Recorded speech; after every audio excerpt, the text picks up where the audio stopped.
Bismillahirrahmanirrahim. Assalamualaikum warahmatullahi wabarakatuh. Hamdan wa syukran lillah. Alhamdulillah kita dapat ketemu kembali.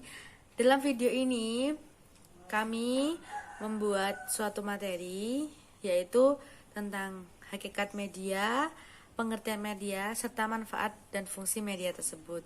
Video ini dibuat untuk memenuhi tugas pada mata kuliah Media Bimbingan Konseling yang diampu oleh Ibu Fadilah Rahmawati. Sebelumnya perkenalkan, nama saya Isma Rahmawati dari jurusan Bimbingan Penyuluhan Islam IAIN Ponorogo. Di sini saya akan menyampaikan materi hakikat media, bimbingan dan konseling. Yang pertama yaitu bimbingan dan konseling sebagai proses komunikasi. Kita mengetahui bahwa manusia adalah makhluk sosial. Maka dari itu, setiap manusia membutuhkan komunikasi antara manusia yang satu dan yang lainnya. Menurut riset, setiap individu akan menghabiskan 70% waktunya untuk berkomunikasi, entah itu berupa lisan ataupun dengan tulisan. Komunikasi sendiri adalah suatu proses penerimaan atau penyampaian pesan serta informasi pada waktu yang sama tanpa ada awal dan akhirnya. Pada proses penerimaan serta penyampaian informasi tersebut, ada suatu simbol-simbol yang berupa simbol verbal maupun nonverbal. Ketetapan simbol-simbol tersebut tergantung pada seberapa jauh ketepatan penerima dalam menafsirkan suatu informasi tersebut kepada pengirim. Maka, dengan adanya ketentuan tersebut, terjadilah yang dinamakan dengan penerima menyetujui apa yang dipahami oleh pengirim, dan penerima menilai apa yang dinilai oleh pengirim, serta penerima merasakan apa yang dirasakan oleh pengirim tersebut. Sedangkan bimbingan dan konseling sendiri adalah suatu upaya yang dilakukan oleh seorang guru konselor atau BK untuk mendidik serta memandirikan peserta didiknya atau klien tersebut. Dalam hal ini, guru BK sangat berperan dalam proses mendidik atau memandirikan peserta didik tersebut, karena untuk memahami setiap klien itu guru BK harus melakukan semuanya dengan secara utuh. Nah, dalam hal ini tersebut, konselor itu tidak boleh membatasi dalam hal dalam segi pertanyaan atau segi kebebasan yang nanti akan merusak atau mengganggu jalannya konseling tersebut. Karena dalam konseling itu kita harus menggali informasi apa yang dirasakan klien, apa yang dipermasalahkan oleh klien, dan nanti kita mencari solusinya. Proses bimbingan dan konseling merupakan proses komunikasi, yaitu di dalamnya terdapat proses penyampaian pesan dari seseorang, entah itu berupa pemahaman, informasi, atau keterangan tertentu. Dalam informasi tersebut biasanya diubah pada sandi-sandi tertentu, seperti gambar, film, OHP, PowerPoint, atau sejenisnya, yang kemudian diolah oleh penerima, sehingga pesan yang disampaikan dari pengirim kepada penerima itu bisa dapat diterima dan dipahami serta dapat diobservasi oleh si penerima tersebut. Yang kedua adalah sistem bimbingan dan konseling. Sebelum kita masuk pada sistem bimbingan dan konseling, apakah sistem itu? Sistem adalah suatu totalitas yang terdiri dari sejumlah komponen yang dalam komponen tersebut saling berkaitan. Bimbingan dan konseling dikatakan sebuah sistem karena di dalam bimbingan dan konseling tersebut ada sebuah komponen yang saling berkaitan untuk menuju tujuan yang sama. Komponen-komponen tersebut antara lain tujuan, teknik, media, dan evaluasi. Dan komponen tersebut saling menyatu atau saling menyatu atau saling berkaitan antara satu dan yang lainnya. Proses pelaksanaan bimbingan dan konseling selalu diawali oleh identifikasi masalah. Jadi seumpamanya kita akan membimbing seseorang, itu kita harus mengidentifikasikan masalahnya terlebih dahulu. Seumpamanya si A mempunyai masalah apa, lalu kita identifikasikan dulu di mana permasalahan dan letak permasalahan tersebut. Lalu kemudian kita menuju pada teknik konseling yang digunakan untuk menyelesaikan masalah tersebut. Dan yang ketiga, setelah adanya penyelesaian masalah, maka kita akan adakan evaluasi. Tujuannya evaluasi adalah untuk mengkoreksi, untuk menilai bagian mana yang belum terselesaikan dalam permasalahan tersebut. Sebagai bentuk layanan komunikasi, bimbingan dan konseling bimbingan konseling manapun sangat dibutuhkan dalam layanan informasi tersebut untuk meningkatkan keaktifan serta pencapaian tujuan pada bimbingan dan konseling tersebut. Mungkin cukup sekian materi yang dapat saya sampaikan, semoga bermanfaat dan materi selanjutnya akan disampaikan oleh teman saya. Wa akhiran billahi taufiq wal hidayah. Wassalamualaikum warahmatullahi wabarakatuh. Assalamualaikum warahmatullahi wabarakatuh. Perkenalkan, nama saya Gradia Kirana Qur'ani. Saya dari jurusan Bimbingan Penyuluhan Islam BPIB semester 5. Di sini saya akan menyampaikan tugas saya pada mata kuliah Media Bimbingan dan Konseling.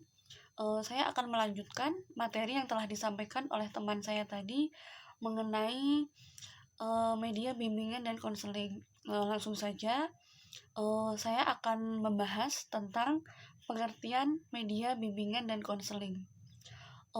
Langsung saja yang pertama, yaitu apa itu pengertian media. Media adalah segala sesuatu atau bentuk, wadah, atau sebuah perantara yang digunakan dalam proses penyaluran pesan atau informasi dari seseorang menuju seseorang yang menerima pesan. Menurut Miyarso, media adalah segala sesuatu yang digunakan dalam penyaluran pesan tadi yang bisa atau dimanfaatkan atau bermanfaat untuk merangsang sebuah pikiran, perasaan, perhatian, dan kemauan seseorang untuk terus belajar.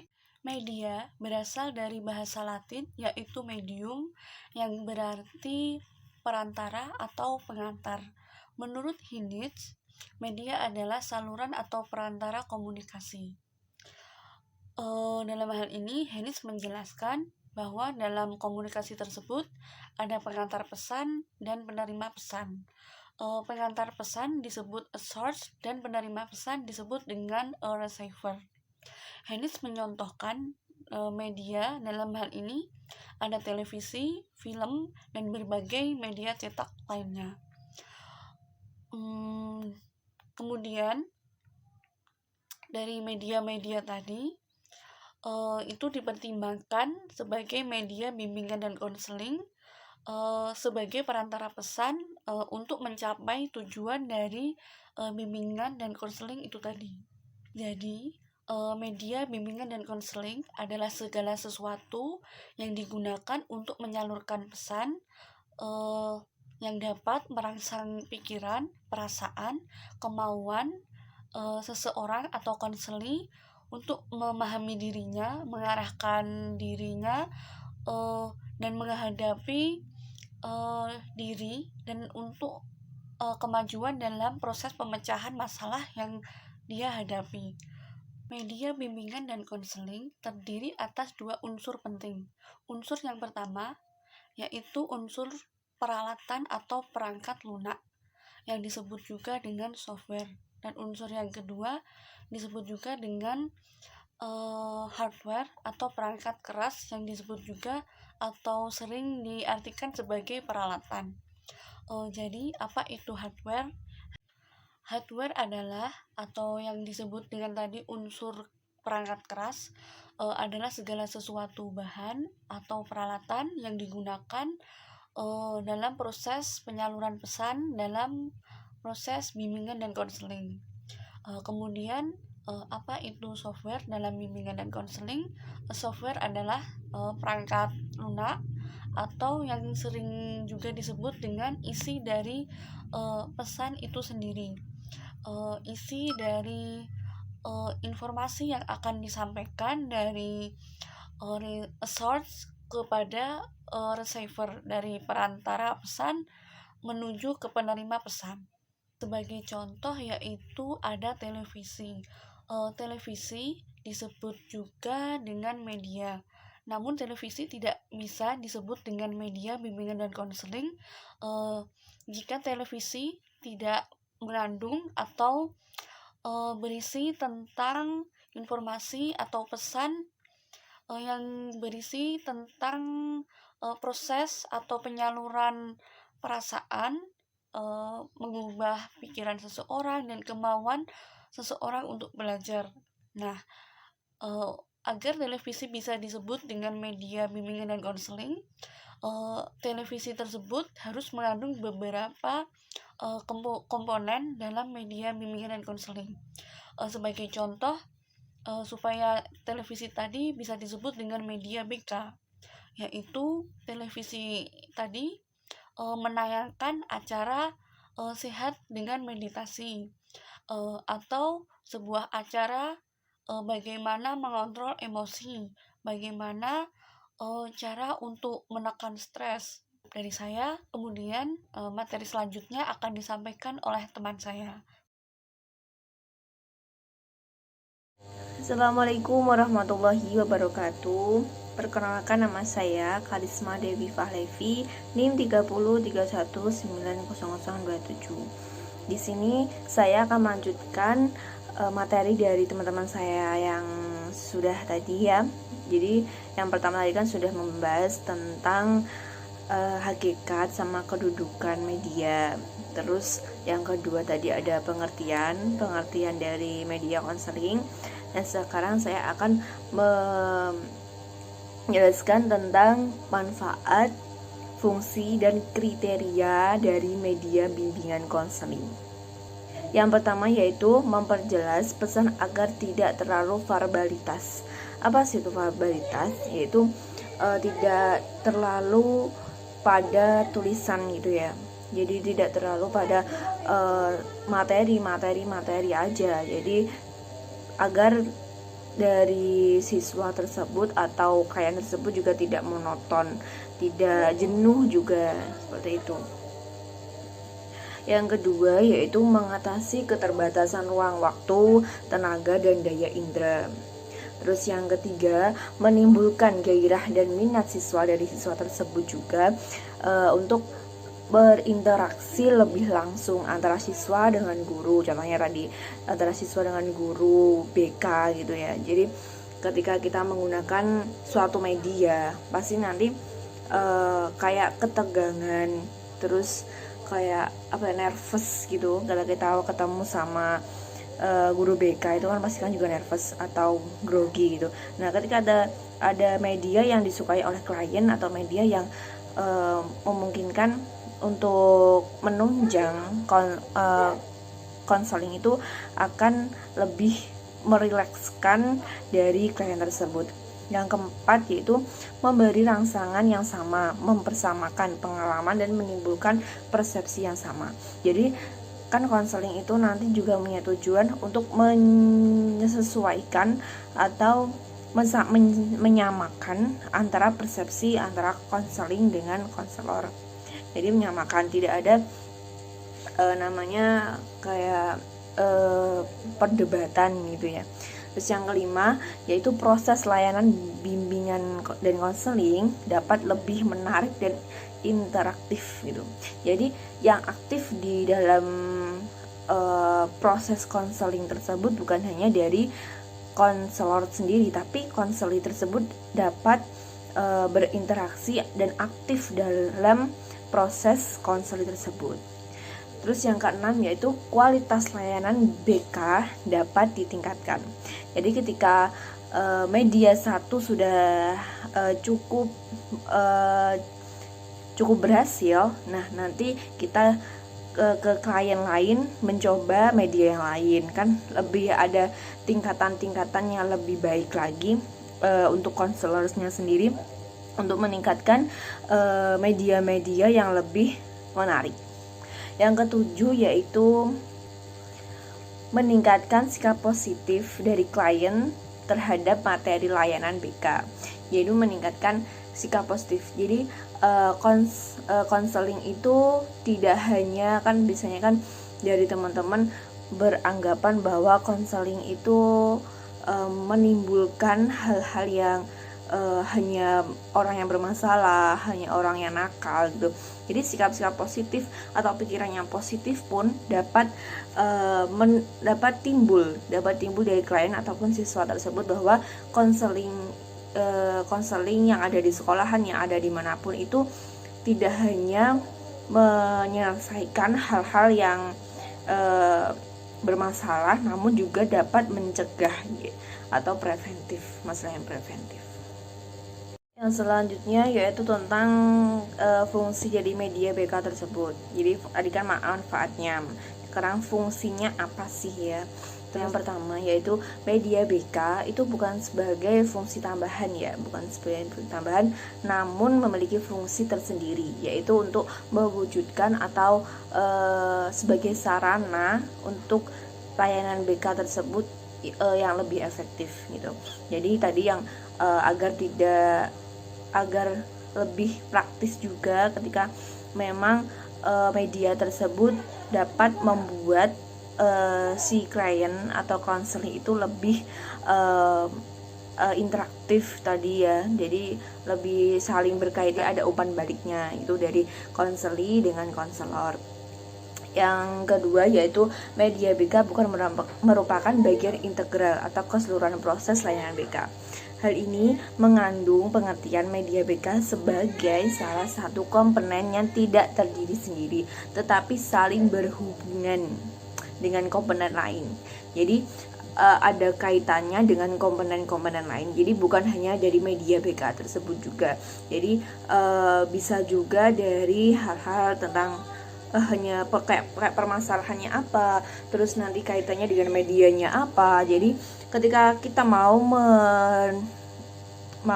menggunakan media, kita kan juga harus mengetahui permasalahannya juga. Nah, ketika permasalahannya itu apa, kita kaitkan, kita hubungkan dengan media apa sih yang sesuai, yang cocok dengan si klien tersebut. Yang ketiga yaitu media BK dalam penggunaannya harus relevan dengan tujuan komponen yang ingin dicapai. Dan isi layanan BK itu sendiri fungsinya mengandung makna bahwa pemilihan dan penggunaan media BK harus selalu melihat kompetensi dan tujuan dari konseling tersebut. Jadi tetap pada tujuan dari konseling tersebut. Ketika kita menggunakan media tidak tujuan itu kurang tercapai, jadi kita menggunakan media lain gitu. Jadi dari tujuan konseling tersebut sudah tidak tercapai, mengapa kita melanjutkan. Selanjutnya media BK itu tidak sebagai hanya ajang atau sebagai alat untuk menghibur, untuk alat permainan gitu ya. Jadi harus sesuai pada tujuan tadi, tujuan awal itu apa, namun ada selingannya untuk kayak permainan games gitu ya. Jadi untuk sebagai kayak anak-anak agak lebih relax, terus have fun gitu kan. Tapi harus tetap memperhatikan kaidah-kaidah dalam konseling. Terus selanjutnya media BK bisa berfungsi untuk melancarkan proses BK. Fungsi ini mengandung arti untuk melalui media BK individu dapat lebih mudah memahami masalah yang dialami atau menangkap bahan yang disajikan lebih mudah dan lebih cepat. gitu. Jadi ketika kita menggunakan media tersebut, maka penyaluran dari apa sih isi atau permasalahan yang dialami oleh konseling itu apa sih intisarinya gitu. Kan kalau hanya tulisan saja harus kita baca, harus kita paham, kan untuk itu kan sulit. Jadi kalau ada media pasti kita bisa menangkap arti dari makna media ini apa, permainan ini apa, seperti contohnya. Terus yang selanjutnya, media BK berfungsi untuk meningkatkan kualitas layanan BK. Jadi kualitas atau layanan BK itu kan tidak boleh monoton ya. Jadi dari tahun ke tahun, dari masa ke masa itu pasti ada kepeningkatan. Nah, dari media tersebut akan menjadikan ajang untuk lebih meningkatkan layanan yang lebih baik di sekolah ataupun di manapun, tetap mengikuti zaman ke zaman. Terus selanjutnya yang terakhir yaitu di sini saya akan menjelaskan karakteristik jenis media. Apa aja sih media-media yang dapat kita gunakan untuk konseling. Nah, yang pertama ada media grafis. Media grafis itu juga dibagi ada beberapa jenis juga. Yang pertama ada gambar atau foto. Yang kedua sketsa, yang ketiga diagram, yang keempat bagan, kelima grafis, selanjutnya kartun, poster. Nah, itu kan lucu-lucu ya, atau bisa di apa tuh namanya, ditempel dimanapun kita berada juga. Kaspeta, globe, terus papan pamflet, terus papan buletin, tahu buletin kan kayak majalah kecil kayak gitu. Nah, itu semua itu dapat dikelompokkan dari media grafis. Jadi media grafis itu lebih kepada kekreativitasan kita untuk membuat bahan atau membuat gambaran, tulisan yang lebih menarik. Yang kedua yaitu media audio, yaitu berkaitan dengan indera pendengar kan. Indera pendengar jenisnya apa saja sih? Yaitu ada radio, alat perekam, pita magnet, sama laboratorium bimbingan konseling. Jadi yaitu media proyeksi diam. Apa sih itu? Ini mempunyai persamaan dengan media grafis juga dan menyajikan rangsangan visual. Media jenis ini disertai rekaman radio tapi juga ada visualnya. Jadi ada indera pendengar dan indera penglihatan itu bekerja barengan. Jenis-jenisnya itu ada beberapa, ada kayak film, terus media transparansi, terus ada proyektor tak tembus pandang, ada film gelang, televisi, ya seperti film-film seperti itu dapat dibuat dalam media konseling. Nah, dari penjelasan tadi pastinya juga per media atau berbagai media itu juga ada manfaatnya atau kelebihannya dan kekurangannya, tapi tergantung dari media tersebut juga dan cara penggunaannya. Nah, itulah penjelasan dari kelompok kami tentang media bimbingan dan konseling tersebut. Bila ada kurang lebihnya, saya sebagai perwakilan dari teman-teman minta maaf. Semoga bermanfaat. Wassalamualaikum warahmatullahi wabarakatuh.